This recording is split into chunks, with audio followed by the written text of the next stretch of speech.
Welcome to the second installment of the Ask IAR show. I'm Toko again. We got Ben with us, Corbin with us today.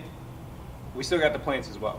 We haven't decided whether poinsettias or ferns, but they look good anyways, right? We'll keep them. We'll just hang on to them. Okay, again, let's get your questions answered. We are going to take a clinical question today. So, Corbin, what do you got? Yeah, this question comes from Mitchell in Dallas. Mitchell says, I have a pitcher with neck and shoulder pain that I've been working with for a couple of weeks. And he's definitely improving, but I feel like I'm missing something in his thoracic mobility. How should I be approaching his thoracic mobility more effectively? Any advice is appreciated. Yeah, okay. Great question, Mitchell. Thoracic mobility is always a hot topic in the thrower. We don't like to make it more complicated than it is. I think addressing thoracic mobility can be simple if you just take a little bit of functional anatomy into consideration. So let's talk about that further. Okay, talking about thoracic mobility, I think the first thing we always want to consider in the thrower is structure. I know we have the tendency to just kind of assume that everybody has a kyphotic thoracic spine, but if you take the time and check, that's actually not the case. We've actually found a lot of our athletes have a flat thoracic spine. So with flat thoracic spines, we typically don't want to just hammer them into extension all the time.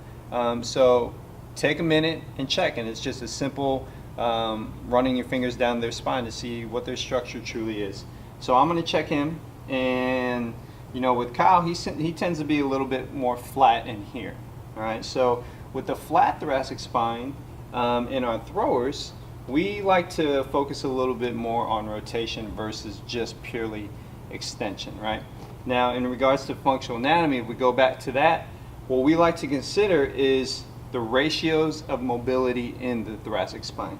The thoracic spine, as you start up higher, right, around T1, 2, 3 through 4, that area of the thoracic spine is actually built for rotation. And as you venture down a little bit, that's where the thoracic spine is going to be built more for extension. So you want to be specific and as purposeful as possible. Now, are the ratios numbers that big of a difference, right? No, they're not a huge difference, but enough to consider for sure, especially in our athletes, right?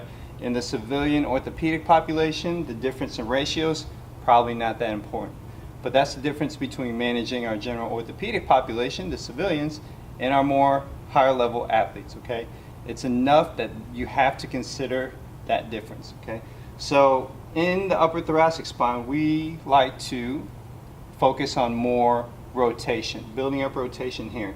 So we don't want to just get them on a foam roller and start hammering extension all the way up the spine. Again, this area right here is built more for rotation. So we like to emphasize rotation here to get that more, to be more specific and more purposeful with our treatment. Okay. A simple manual therapy technique that you can do for that is a supine upper thoracic mobilization. Go ahead, Kyle, lay down. We're going to demonstrate that right now for you. Okay, so the upper thoracic mobilization, and you can turn it into manipulation. The first thing you do, they're in supine, just have them relax. You're going to stabilize the shoulder. You're going to reach back around their thoracic spine, okay?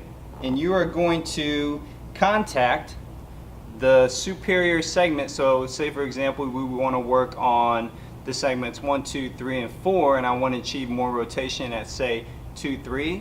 I'm going to contact the spinous processes on his right side, okay, the other side, my side actually, so I can create a rotation towards me. I'm going to contact that with my fingers. I'm going to stabilize his shoulder joint here, all right? I'm contacting those spinous processes here, right? And my mobilization is going to be a simple up and forward mobilization like that. And now I'm creating a more specific upper thoracic rotation, which is what we want because that's what that upper thoracic spine is truly built for. And again, we have to be that specific in our throwers, okay? You want to turn into manipulation, a little bit more pressure here at the shoulder, stabilize, take up the slack here, and then a quick manipulation, just like that. Okay, so that's the upper thoracic spine rotation, mobilization that you can turn into manipulation.